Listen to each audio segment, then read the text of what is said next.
ในจิติมไตรในวิพีนโยวิจนเมื่อคืนทาไตตะเมนนอมคณะปาปเจทับไตมรฐานบันเดยองสร้างกมาในโลลักษณ์เทสมราชโจรมจมุยกระปากันอำนาจตุ้มโนมไปเริ่มต่อครูดในนโยบายจรานจึงฮัดพอลใบจูดาวิสัยกสิกรรมปนตามไตรคณะปาปเจจนการปเจจัดตัวการสมราชโจรมจีวเพมนโยบายจมวยโปเกดำไปอภิวัตวิสัยกสิกรรมอเช่นตมกบาดปีรัตนีวาสันตันโลตินสการยาเรกาปรเมนีในจำเนียนขังอภิวัตสังคมหนึ่งโยวิจนเลือกลังถาลูกย่องสร้างกมาหนึ่งลูกลักสุดทีมันเจ้าโจยจมวยกนาปะประชาชนกัมพูชีนุคือเจตสำหรับจัดระบอบโลกทั้งปีในขนมสังคมประเทศทัพไตก็ปันใต้ผูกเกลือลังทากาโจรวมจมวยรัฐพิบาลนึ่งเหมือนไอ้ช่วยสร้างสถานเพียบวิสัยการศิกรรมหนึ่งชีวเพียบการศิกรบ้านละอประสานหลายเนื้อสาวชีวภายในอภิวัตสังคมโลกมนุษย์เซนสิริเลือกลังทาลูกกรุบสัดสำหรับระบอบบกลปันใต้ลูกเมืองเคยถากาโจรวมนโยบายจมวยกนาปะการนำนายในเป็นนี้ไอ้จะดึงตัวคลุ้นหรือชอบแปะป้อนนังปัญหานโยบายจานเสียงฮัดพอลช่วยอภิวัตวิสัยการศึกษาดาร้องการิคนปีสำนักประเทศปรอดนุบันดันเซนเฉลยมันจะทาการวัดก้นโยบายการศึกษาปราชัยกันเราหมดนี้มันไม่ได้ทำให้บ้านขวานในจำเนียนหรือทุนเทียนมนุษย์ช่วยกัดกู้นึ่งจุ่มริงไอ้วิสัยการศึกษาดำนาการเติมมกบ้านละอ้อนุตีใต้ดอยซาใต้ประปอนดักนอมรอดอำเภอปกระลุยจะใช้ในขนมสถาบันจะดำโดยเฉพาะโลกสังคมติดช่วยนะดัลคาการสำหรับจัดระบบบรรดยองสร้างกมาในเป็นนี้ไอ้ช่วยดอยวิสัยกสิกรรมหนุด้วยจะวิ่งลงมือเคยทาจะรับนโยบายแบบนี้เพื่ออากรมในประเทศทัพไตบัดบังทนเทียนมนุษย์มวยพนัยดัดทลอบแต่ความตรอยจอลนาประเทศทัพไตหนุtrong miền cầm tay tôi chứ của lồng ra trong sang của mam này ai tôi bay miền trung điền nhục nông sai cả sự cam cả đó có ọt ai với ai ban đài thì mỗi với cầm này tầm rong cả sự cam này chơi cả với cầm này tầm rong tam đặc biệt kèm mũ là kèm cài bọc quan thằng mũ mình ai cài này nam mui ai với cầm sai cả sự cam đài thì nè em cứ tha cài cho rùm bao lục ra trong sang của má miền hai phò nhiều bài chả rồi có hai phò to luôn chả thì chơi hai phò trung điềnการเลือกลังแบบนี้บรรทอปีประเทศคณะกรรมการในยุคณะปะประเทศทัพไตมูลทานโลกมนุษย์ยองสร้างกมาหนังแนะนำเปียกคณะปะนี้คือลูกลักสุดทีประกาศจอโจลจมวยคณะปะประชาชนกัมพูชีลิขัดได้โดยไล่ปีคณีสนาเตอร์ประเทศคณะปะการนำนายคือโลหนซันจอทายที่บอกให้ใบวิจการบรรจัดหาการจอโจลนี้โดยซาตายปกอดเป็นจัดหนึ่งก้นโยบายเลยวิสัยการศึกษารัฐบาลบรรดาแจ้งการเป็นทำไมนี่มนตรีจนพวกคณะปะประเทศทัพไตมูลทานอย่างปีรูปบรรจัดหาการโจรวมเพื่อนโยบายจมวยคณะปะประชาชนกัมพูชีดำไปโจรวมอ่านวัดก้นโยบายอย่างนี้ให้บ้านโจกใจหนึ่งเมียนพลายกาสำนักเลยการเลือกช่วยชีวเพียบกาสิกรสันสอบเสบียงปาริธานหนึ่งเศรษฐกิจจีดแต่ต้นนี้ลูกในยุโรปมันใช้หนซานบ้านบางห้องรูปทอดโดยสัตว์เซนในเฟซบุ๊กในรัสเซียทั้งที่มันไพ่ปรำใบวิชการในถาลูกบ้านช่วยไปพิจารณาการเงี้ยกาสิกรรมจมวยรับมันไทยกาสิกรรมลูกดัตตีนะนึ่งลูกบันทึกยองสร้างกบม้าลูกลักสุดทีบรรทบปีนี้จังปีบรรจโจลจมวยคณะปะประชาชนกัมพูชีจำนายอารมณ์ในการกรรมโลกดัตตินาบิงสมาคมโลกแห่งปีได้สำหรับจัดโจรวมเพื่อนโยบายจมวยคณะปะประชาชนกัมพูชีดำใบอาเพวัดวิสัยการกรรมเอาเช่นตมกวิทยุอาศิไรบางชีเยี่ยมเตะตรงtừโลกบรรดยองสร้างกบม้าหนึ่งลูกลักสุดทีดำใบส่วนปีปัญหาในจิตรานเลิกปันใต้โลกแห่งปีเหมือนเลิกโทรศัพท์โนเตในทั้งที่มาให้ปรำใบวิชการนี่รีไอแนะนำเปียกระทรวงการศิกรรมคือขญารัชนาก็เหมือนไอจะต้องบันไดตัวใบชี้อย่างนี้ได้แนะนำเปียกระทรวงการศิกรรมขญารัชนาบันปรับวิจุวิโอดีท้าเหมือนที่จนพวกคณะปะประเทศทัพไตมูลทานคือมนุษย์ยองสร้างกมาจะตัวบ้านดำนายรัฐเลขาธิการหนึ่งลูกหลักสุดที่เชื่ออนุรัฐเลขาธิการในกระทรวงการศิกรรมจะเต้าในเรื่องนี้มนุษย์ยองสร้างกมาก็บ้านบางห้องรูปทอดในเลือเฟซบุ๊กในท้ายที่มาให้ปรำใบวิจการนี้กลายไปจูบจมวยโลหนซานระยะเป็นปีเมาได้โลกมันจัดหากรุซาการสกอขมายเพียรจันจูบการหลงบ้าดัลโนมาเมนพอลป้าปอสังคมหนึ่งเรื่องสหการคณิตดอกสไลวิสัยการศิกรรมโลกบันเลิกสำนักดอกปีจำนวนดัลเรื่องเพียรซาทั้งแต่ตัวไอ้กับเพียรจุดเลยกาเพื่อรัฐบาลขนมการดอกสไลปัญหาผลัตกรรมหนึ่งที่ซาสไลองกอหนึ่งดอกสไลปัญหาจุนกรุซาการสกอเชียงมือเลี้ยงกรุซาไอ้บ้านอ้อประสาดำไปโจรุมจมูกรัฐบาลในจำเนียนการศึกษารบในทาดำใบอานวัตจำนวนจันทร์ปีในบ้านจะได้การอานวัตระยะเป็นปรามชนำดัลไอช่วยดัลการศึกษาเชียงมือเลี้ยงครูซาไอบ้านละอ้อประสาตู้ชี้จนาแค่ลิขาธิการสัมพันธ์สัตยวันกรรมเชียลูกเกียนผลโลกเลือกลังถาบดยองสร้างกมาหนึ่งลูกลักสุดทีดัดทลอบบริกุลโยบายทัพบาลหลังดาตัวเจนเนี่ยบังรูปบรมกำลังเนี่ยประเทศทัพไตเหมือนกาบอชนาชนาปีป้อมไผ่ใบใต้ปวกกอดใบเจียส้มโจโจจมือคณะปะการนำนายนุ អាចថាជាការសម្រេចដោយបង្ខំចិត្តក្រមសម្ពាធមុខជំនួញផ្ទាល់ខ្លួនលោកបន្ថែមថាការលើកឡើងរបស់លោកបណ្ឌិតយ៉ងសង្គមាពីមូលហេតុដែលអះអាងថាពេញចិត្តគោលនយោបាយកសិកម្មរបស់រដ្ឋាភិបាលគឺគ្រាន់តែជាលេសដើម្បីរួចផុតពីការរិះគន់ពីមហាជនតែប៉ុណ្ណោះលោកអះអាងថាទោះបីជាមានវត្តមានលោកទាំងពីរនៅក្នុងក្រសួងកសិកម្មក៏ដោយក៏លោកគ្មានជំនឿថារដ្ឋាភិបាលដឹកនាំដោយគណៈបកកណ្ដាលអំណាចបច្ចុប្បន្ននេះអាចដោះស្រាយទីផ្សារកសិកម្មនិងជីវភាពប្រជាពលរដ្ឋបានល្អប្រសើរនោះឡើយលោកអំពាវនាវឲ្យអ្នកនយោបាយត្រូវរក្សាជំហរនយោបាយឲ្យបានរឹងមាំនិងសម្រេចចិត្តឲ្យបានច្បាស់លាស់ដើម្បីផលប្រយោជន៍ប្រជាពលរដ្ឋនេះគ្រាន់តែជាលេសមួយសកម្មភាពនៃការចោះចូលរបស់គាត់ដើម្បីកុំឲ្យអ្នកប្រជាធិបតេយ្យផ្សេងហ្នឹងមានមតិរិះគន់ទៅលើរូបគាត់ទេទោះបីជាមានការតែងតាំងលោកបណ្ឌិតយ៉ងសង្គមាទៅជាអនុរដ្ឋលេខាធិការឬមួយក៏ជាទីប្រឹក្សាក៏មិនអាចធ្វើឲ្យវិស័យកសិកម្មនៅប្រទេសកម្ពុជានឹងរីកចម្រើនបានដែរព្រោះអីវិស័យកសិកម្មទាំងមូលក្តោបទាំងមូលហ្នឹងគឺទៅលើរដ្ឋាភិបាលមានន័យថាខ្សែស្រឡាយបពុរបស់អ្នកកាន់អំណាចហ្នឹងគឺក្តោបទៅលើវិស័យកសិកម្មហ្នឹងអស់ទៅហើយកន្លងមកក្រសួងកសិកម្មតែងតែទទួលរងការរិះគន់ពីប្រជាកសិករនិងអ្នកប្រកបរបរកសិកម្មនិងចិញ្ចឹមសត្វជាញឹកញាប់ដោយសារតែក្រសួងមួយនេះអសមត្ថភាពក្នុងការរក្សាតុល្យភាពតម្លៃកសិកម្មនិងពង្រីកទីផ្សារនាំចេញបញ្ហាតម្លៃកសិផលជាពិសេសស្រូវអង្ករគ្មានទីផ្សារកើតមានឡើងជារៀងរាល់ឆ្នាំដែលប្រជាពលរដ្ឋនិងអង្គការសង្គមស៊ីវិលរិះគន់ថាបណ្ដាលមកពីរដ្ឋាភិបាលអសមត្ថភាពក្នុងការរកទីផ្សារនិងទប់ស្កាត់លំហូរទំនិញបរទេសចូលមកកម្ពុជាជាមួយគ្នានេះផលិតផលជីកសិកម្មប្រេងឥន្ធនៈឡើងថ្លៃនិងអតិផរណាក្នុងប្រទេសកើនឡើងបានបង្កជាបញ្ហាកាន់តែធ្ងន់ធ្ងរឲ្យកសិករមួយកម្រិតទៀតខ្ញុំទីនសាការីយ៉ាអស៊ីសេរីប្រធានីវ៉ាស៊ីនតោនបាទលោកនាយកទីមេត្រីអគ្គលេខាធិការរដ្ឋសភានិងថារដ្ឋសភានឹងបានសម្ដែងប្រជុំលើកទី8នីតិកាលទី6ដើម្បីពិនិត្យនិងអនុម័តសេចក្តីព្រាងច្បាប់ចំនួន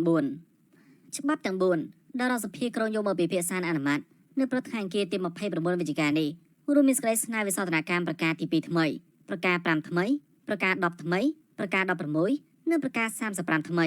នៃបទបញ្ជាផ្ទៃក្នុងរដ្ឋសភាសេចក្តីព្រាងច្បាប់ស្តីពីការទូទាត់ថវិកាទូទៅរបស់រដ្ឋសម្រាប់ការគ្រប់គ្រងឆ្នាំ2021និងសេចក្តីព្រាងច្បាប់ស្តីពីហិរញ្ញវត្ថុសម្រាប់ការគ្រប់គ្រងឆ្នាំ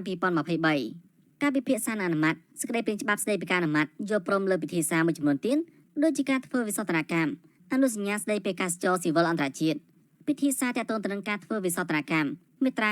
50នៃអនុសញ្ញាស្តីពីកាសចរស៊ីវិលអន្តរជាតិនិងពិធីសារទាក់ទងទៅនឹងការធ្វើវិសោធនកម្មមាត្រា56នៃអនុសញ្ញាស្តីពីកាសចរស៊ីវិលអន្តរជាតិដោយឡែកសេចក្តីព្រាងច្បាប់គ្រប់គ្រងថវិកាជាតិត្រូវបានអង្គការសង្គមស៊ីវិលនិងគណៈបកប្រជារិះគន់ថាច្បាប់នេះធ្វើឡើងគ្មានតម្លាភាពនោះទេពួកគេទាមទាររដ្ឋសភាដែលសេចក្តីព្រាងច្បាប់ឲ្យអង្គការសង្គមស៊ីវិលនិងគណៈបកនយោបាយក្រៅរដ្ឋាភិបាលជួយពិនិត្យមុននឹងដាក់ឲ្យរដ្ឋសភាអនុម័តប៉ុន្តែមកទល់ពេលនេះរដ្ឋសភាមិនព្រមធ្វើតាមសំណើរបស់អង្គការសង្គមស៊ីវិលនោះទេរដ្ឋាភិបាលលោកហ៊ុនសែនក្រុងចំណាយថវិកាជាសរុបប្រមាណ$9,600 លានអាមេរិកសម្រាប់ឆ្នាំ2023ខាងមុខគម្រោងចំណាយនេះកើនឡើង13%បើប្រៀបធៀបនឹងឆ្នាំ2022ដែលមានប្រមាណ$8,500 លានក្រសួងសេដ្ឋកិច្ចបានចុះផ្សាយថាកត្តាត្រីមេទី3ឆ្នាំ2022កម្ពុជាមានបំណុលសាធារណៈក្រៅប្រទេសជិត$10,000 លានក្នុងនោះជិតពាក់កណ្ដាលជាបំណុលរបស់ចិន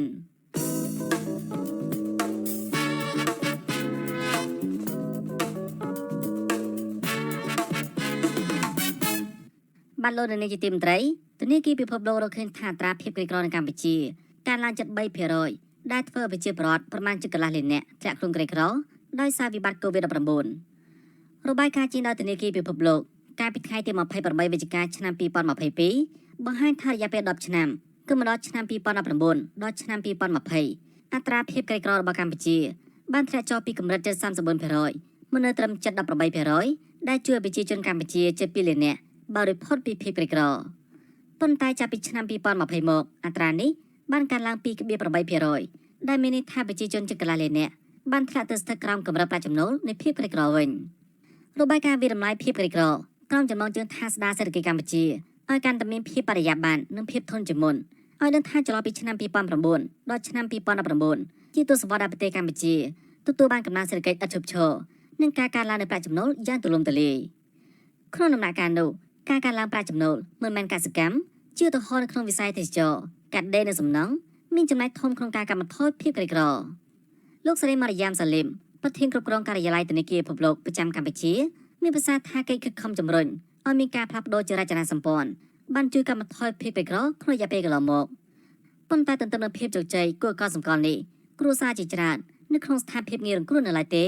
ដោយសារពួកគេមិនសូវមានប្រាក់សន្សំឬគ្មានសំណាញ់ការពារផ្នែកសង្គមត្រង់នេះមានន័យថា COVID-19 បានរយថយក្រោយនៅវឌ្ឍនភាពរបស់កម្ពុជាក្នុងការបញ្ចុះភាពក្រីក្រដែលធ្វើប្រជាជនច្រើនអ្នកបាត់បង់ការងារនិងប្រាក់កម្រៃធនាគារពិភពលោកបានផ្ដល់អនុសាសន៍ថាកម្ពុជាគួរពិចារណាលើអន្តរាគមន៍ផ្នែកគោលនយោបាយមួយចំនួនដើម្បីគ្រប់គ្រងការស្ដារសេដ្ឋកិច្ចឡើងវិញប្រកបដោយបរិយាបន្ននិងធន់ជាងមុនពីការបាត់ទឹករបស់ជំងឺរាតត្បាតនិងវិបត្តិសេដ្ឋកិច្ចអន្តរាគមន៍ទាំងនេះរួមមានការផ្ទេរសាច់ប្រាក់តាមគោលដៅកំណត់វិធានការពង្រឹងកិច្ចគាំពារសង្គមនិងការវិនិយោគលើវិស័យសុខាភិបាលនិងការអប់រំជាដើម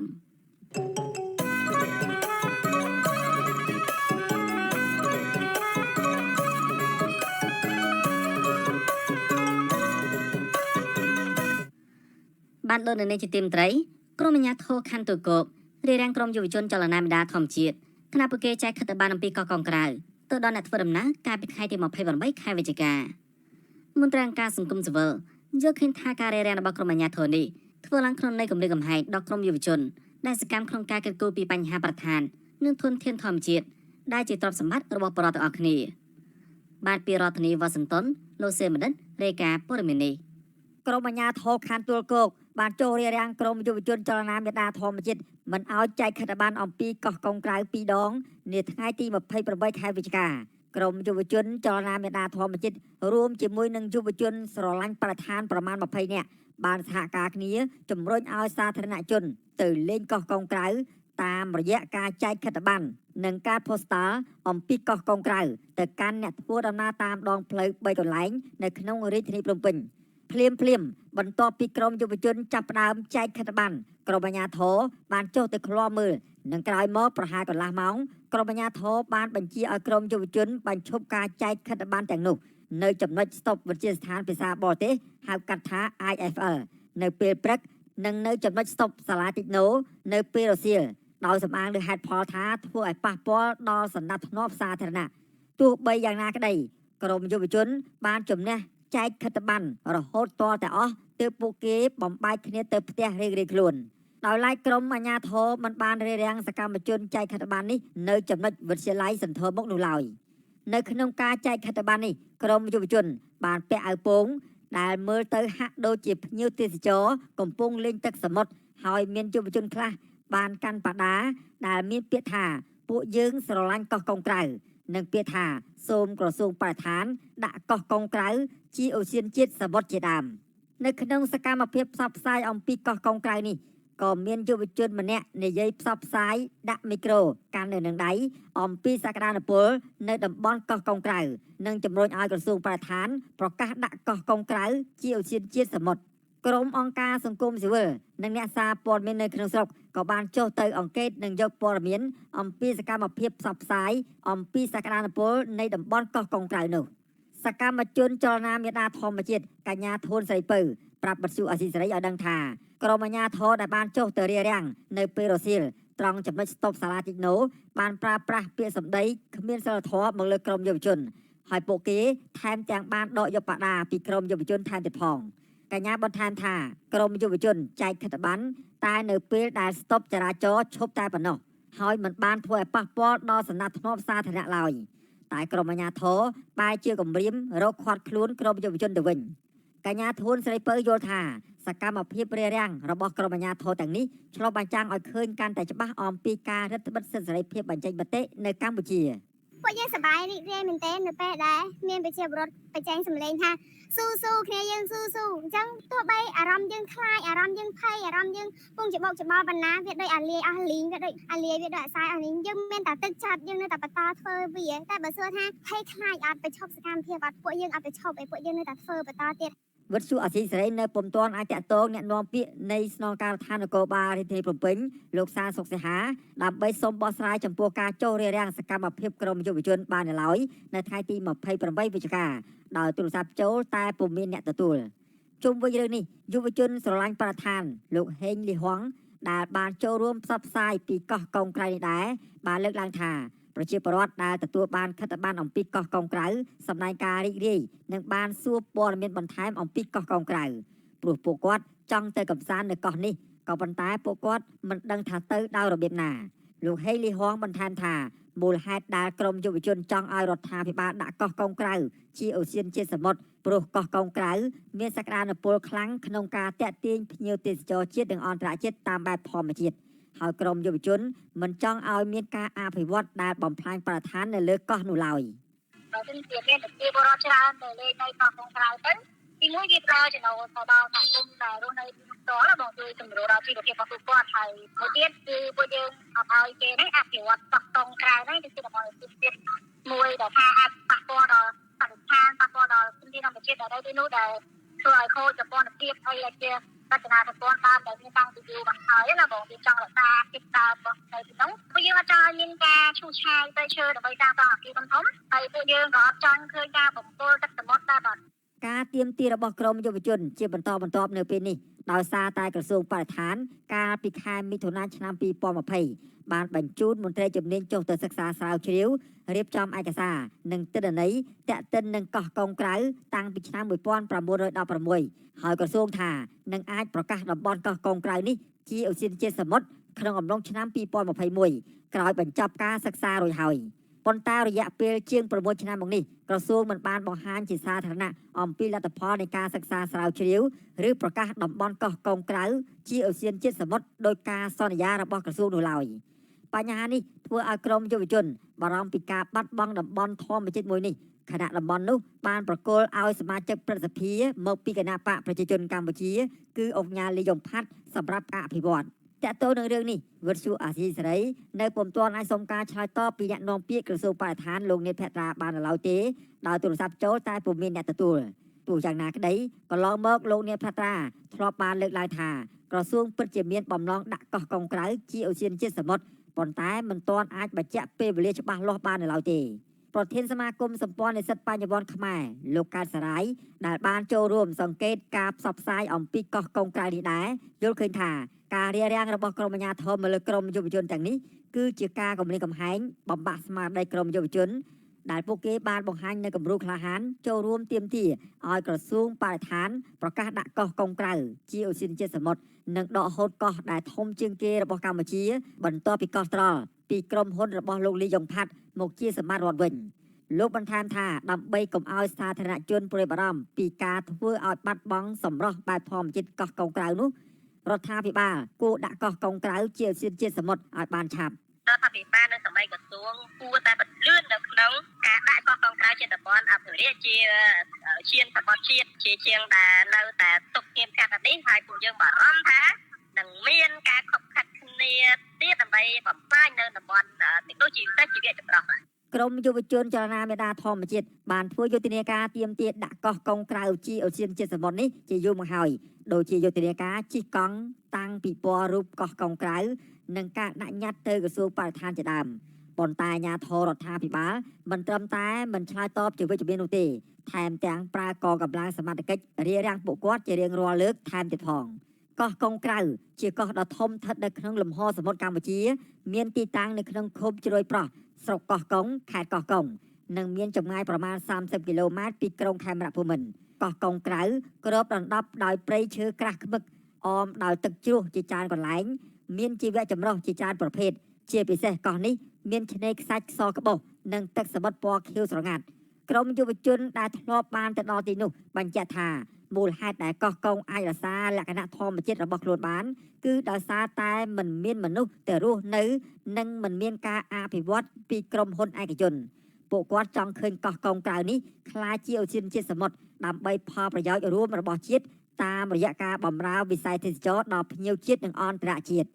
ខ្ញុំបាទសេកបណ្ឌិតវិទ្យុអាស៊ីសេរីពីរដ្ឋធានីវ៉ាស៊ីនតោនបាទលោកនៅនេះជាទីមត្រីពលរដ្ឋខេត្តបាត់ដំបងរីករាយអាញាធរខេត្តនេះថាយកដីសួនច្បារសាធារណៈរបស់រដ្ឋទៅធ្វើជាផ្សាររាត្រីប្រតិកម្មរបស់ពលរដ្ឋនេះបន្ទាប់ពីអាញាធរខេត្តបាត់ដំបងរុះរើដីសួនច្បារមកអតីតសណ្ឋាគារទេអូដើម្បីសាងសង់ជាផ្សាររាត្រីមន្ត្រីសង្គមស៊ីវិលយល់ថាអាញាធរខេត្តគូកគូឡើងវិញអំពីសំណុំពររបស់ពលរដ្ឋហើយក៏មានការពិគ្រោះយោបល់ជាមួយពលរដ្ឋជាមុនសិនបាទពីរដ្ឋធានីវ៉ាស៊ីនតោនលោកលេម៉ាលីរាយការណ៍ព័ត៌មាននេះ ព្រះសង្ឃប្រជាពលរដ្ឋនិងមន្ត្រីសង្គមស៊ីវិលរស់នៅខេត្តបាត់ដំបងសោកស្ដាយសួនសាធារណៈដែលអាជ្ញាធរខេត្តបានរុះរើកាប់និងគាស់